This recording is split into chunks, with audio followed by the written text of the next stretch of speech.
Hi, I'm Max Kaiser. This is the Kaiser Report. Countries around the world are struggling to get a grip on the 21st century.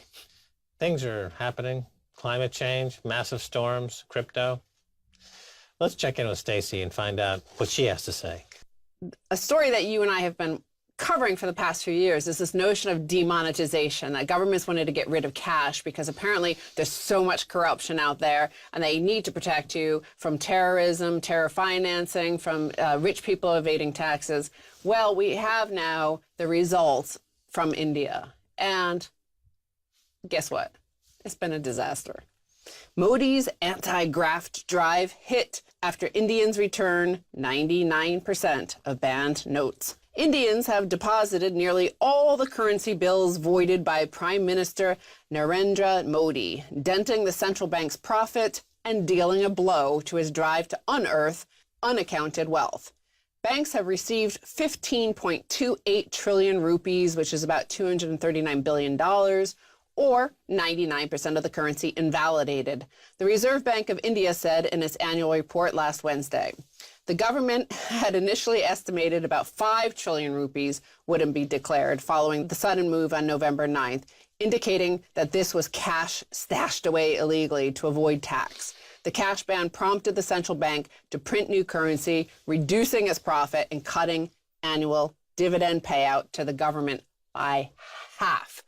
They had expected to make a huge profit on it because they thought these 30% of the currency outstanding was being hidden or laundered or used for terror financing, so nobody would turn it in. These bad guys wouldn't turn it in, but they did. This will cover the consequences of it. The consequences are politically, he's actually benefited because the poor actually think, maybe it's fake news that they're getting, but the poor in India actually think that this has worked and it targeted, they themselves suffered and they themselves had a bad situation and many people died, but they think that the rich suffered under this, but they didn't, obviously. I mean, the farmers who killed themselves there because of Monsanto are really happy too.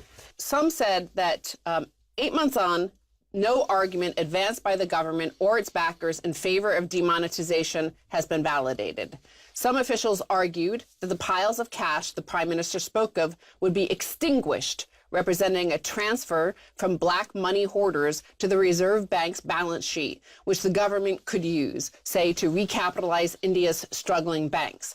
That has not materialized, and in fact, the RBI has given far less than usual to the government this year. In fact, as I said, it's down 50%. So again, another claim they made, and then the exact opposite happening.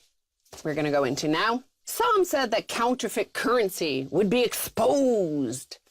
In fact, it's less than 0.0007% of the cash taken in.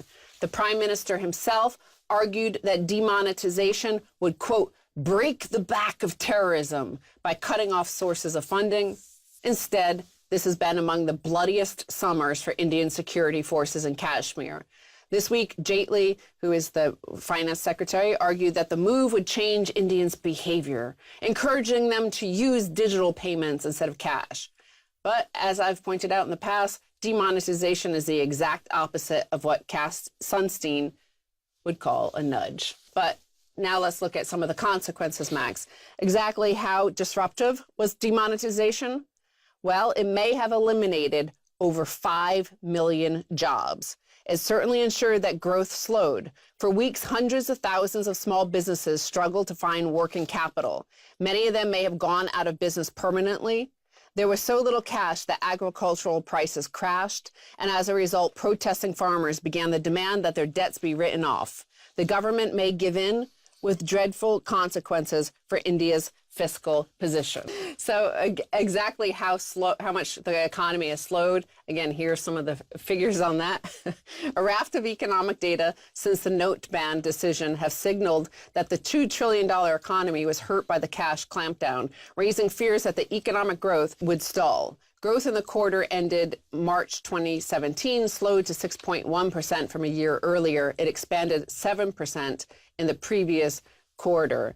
So let's go over what, from another headline from Bloomberg, what was expected and what failed to happen based on the theories from the White Tower called The Economist, where the economists live, this high tower where they think they know better than the rest of us. Modi's biggest move is a total bust. Eliminating 86% of the country's currency has had zero benefits.